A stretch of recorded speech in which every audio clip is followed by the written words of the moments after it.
अच्छा हज़रत, रोज़ाना का जो हमारे मामूलात हैं, हम काम से या बाहर से जब घर आते हैं तो उसके लिए कुछ फरमाइए कि घर में दाखिल होने के लिए कोई ख़ास हुज़ूर सल्लल्लाहु अलैहि वसल्लम की सुन्नत। तो घर में तो दाखिले वही सलाम करें और घर में दाखिल हो और घर में दाखिले की दुआ जो मसनून है वो है। लेकिन वैसे एक अमल बुज़ुर्गों ने लिखा है कि घर के अंदर जब दाखिल हों तो एक मरतबा सूरत इखलास पढ़ लें। अच्छा, सूरत इखलास पढ़ लें बिस्मिल्लाह के साथ, कुल हुवल्लाहु अहद। कुल हुवल्लाहु अहद। तो उससे जो है वो घर के अंदर इंशाअल्लाह खैर की ख़बर मिलेगी और घर हर तरह के शुरूर से महफूज रहेगा। और ऐसे कोई बुरे असरात साथ आए हैं आपके के साथ तो वो घर से बाहर रह जाएंगे। वैसे भी सलाम का या अस्सलाम वालेकुम का फैलाना तो वैसे ही बड़ी बाबरकत चीज़ है। जी बिल्कुल। अच्छा हज़रत, हमारी अगली कॉलर हैं शाज़िया ऑरलैंडो फ्लोरिडा से। जी शाज़िया, अस्सलाम वालेकुम। अस्सलाम वालेकुम। वालेकुम सलाम। मुझे मौलाना मुफ्ती साहब से नमाज की तफसील के बारे में थोड़ा सा चाहिए था जवाब। जी जी फरमाइए। मैं 5 वक्त की नमाज पढ़ती हूँ, तहज्जुद भी पढ़ती हूँ माशाल्लाह। और उसके बाद मुझे किसी ने ऐसी महफिल में कहीं जिक्र हुआ था कि मैं जो नमाज के बाद कुरान शरीफ लेके बैठती हूँ तो दिन निकल आता है।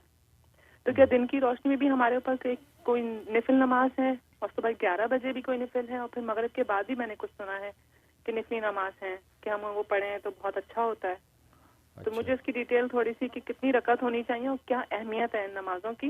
जी जी। और दूसरा मेरा सवाल है कि मिलाद में जो यहाँ पर फ्लोरिडा में मैंने बहुत देखा है कि मिलाद में औरतें जो हैं सलाम के वक्त खड़े होना पसंद नहीं करती, बड़ा बुरा मानती हैं, बल्कि अब तो मिलाद के ही खिलाफ हो चुकी हैं। तो मिलाद की क्या अहमियत है और हमें मतलब किस तरह उसको प्रोटेक्ट करना चाहिए? जी बहुत बहुत शुक्रिया, आप समझ गए आपका सवाल। जी, पहली बात जहाँ तक नमाज का ताल्लुक़ है तो तहज्जुद के अलावा जो इशराक की नमाज है और चाश्त की नमाज है, मगरिब के बाद अव्वाबीन की नमाज है, तो ये नवाफिल नमाज़ें आप जो जब सूर्य निकल आता है तो उसके बाद आप इशराक पढ़ सकती हैं। 4 रकात नफिल इशराक की नीयत से 2-2 करके आप पढ़ सकती हैं। तो उसकी बड़ी फजीलत है अहादीस के अंदर। चनांचे उनमें से एक ये है कि उसको जो है वो मकबूल हज उम्रे का सवाब लिखा जाता है। इसी तरीके चाश्त की नमाज है कि जब 11 साढ़े 11 का टाइम होता है तो उस वक्त चाश्त की नमाज़ आप पढ़ सकती हैं। उसकी रकात जो 2 रकात से लेके 12 रकात तक हैं, तो वो उसकी फजीलत लिखी है कि जो चाश्त की नमाज़ का अहतमाम करता है तो फ़क्र व फाक़ा उससे अल्लाह तबारक व तआला हटा देते हैं।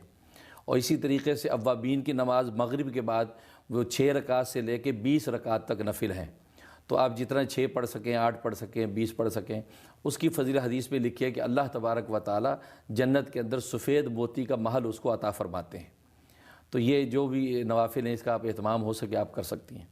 बाकी जहाँ तक मिलाद का ताल्लुक़ है, मिलाद तो एक बड़ी अजीम शान इबादत है। सरकार दो आलम सल्लल्लाहु अलैहि वसल्लम के साथ मोहब्बत का एक इजहार है और आपकी विलादत पर खुशी का इजहार करना और आपसे मोहब्बत का जो है इजहार करना, ये तो ईमान का हिस्सा है।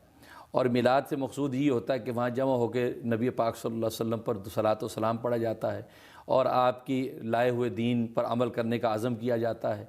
ख़वातीन जो अज़वाज मुतहरात की ज़िंदगी को अपनाने का अज़म करती हैं, उसमें रसूल अकरम सल्लल्लाहु अलैहि वसल्लम पर जो मोहब्बत के तौर पे नात रसूल मकबूल पेश की जाती हैं, तो उसमें कोई मज़ाक़ा नहीं है। बाकी अगर ख़वातीन बाज़ मिलाद सलात व सलाम पढ़ते वक्त खड़ी भी होती हैं तो खड़े होने में भी कोई मज़ाक़ा नहीं है कि अगर मोहब्बत और एहतराम और ताज़ीम और इश्क में अगर वालियाना तौर पे अगर ख़वातीन खड़े होकर जो है रसूलुल्लाह पर सलात पढ़ रही हैं तो उसमें कोई मज़ाक़ा नहीं है। तो इसमें किसी किस्म की जो है वो एक्सट्रीमिज़म दिखाने की ज़रूरत नहीं, तशद्दुद दिखाने की ज़रूरत नहीं है। हज़रत, ये जो मरवजा इस वक्त जो हमारे जो नज़र आता है मिलाद का तरीक़ा, इसकी कोई मिसाल मिलती है इस्लामी तारीख़ से कि हुज़ूर सल्लल्लाहु अलैहि वसल्लम के ज़माने में या उसके बाद इस तरीके से मिलाद पढ़ा जाता है? असल में बात यह है कि ये बड़ा आम सा सवाल है, हर आदमी ये पूछ लेता है।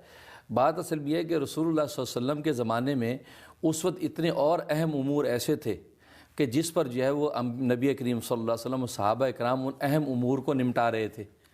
अब इस किस्म की चीज़ें कि जब इस्लाम पूरी फतवाहात के साथ दुनिया के अंदर फैल चुका है और नबी करीम सल्लल्लाहु अलैहि वसल्लम का दीन मुकम्मल हो चुका है, तो उसके बाद उम्मत के लिए बहुत से रास्ते दीन के निकलते हैं।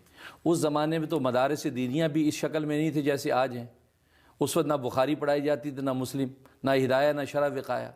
तो ये पूरा ऑर्गेनाइज सिस्टम मदारिस का 10-12 साल का, तो ये भी बिदअत हो जाएगा। फिर कुरान करीम जिस शक्ल में आज हम पढ़ रहे हैं, इस शक्ल में सहाबा ने कब पढ़ा है? क्योंकि सहाबा तो वो चमड़े पे और ये पत्तों के ऊपर कुरान पढ़ते रहे। देखो ये बात वही है कि जब ये तहज़ीब तमद्दुन की तरक्की होती है तो बहुत सी चीज़ें जो है वो सहूलियात पैदा करती हैं, तो सिस्टम ऑर्गेनाइज हो जाते हैं।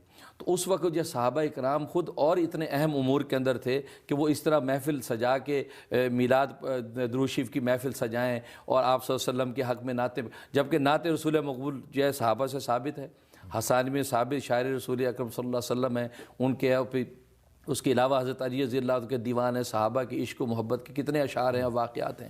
تو یہ کافی ہے کہ انسان جو ہے وہ رسول اللہ صلی اللہ علیہ وسلم کی محبت میں. اور پھر درود پاک کی جو عبادت ہے تو قرآن کریم میں اللہ تعالیٰ نے اس کی تو بڑی فضیلت بیان کی ہے. تو یہ قسم کا تشدد ہے، لوگ اس کی ایکٹیویزم دکھاتے ہیں، تو یہ مناسب نہیں ہے. اچھا حضرت، وقت ایک اور بریک کا ہوا ہے. ناظرین، غیب کی باتیں یہ پروگرام لائیو آپ دیکھ رہے ہیں نیو یارک سے. حاضر ہوتے ہیں انشاءاللہ ایک مختصر سے وقفے کے بعد، اور اس کے بعد باتیں کریں گے جنات کے بارے میں. یہ ایک بہت ہی دلچسپ موضوع ہے، ہمارے ساتھ رہیے گا. حاضر ہوتے ہیں ایک چھوٹے سے وقفے کے بعد.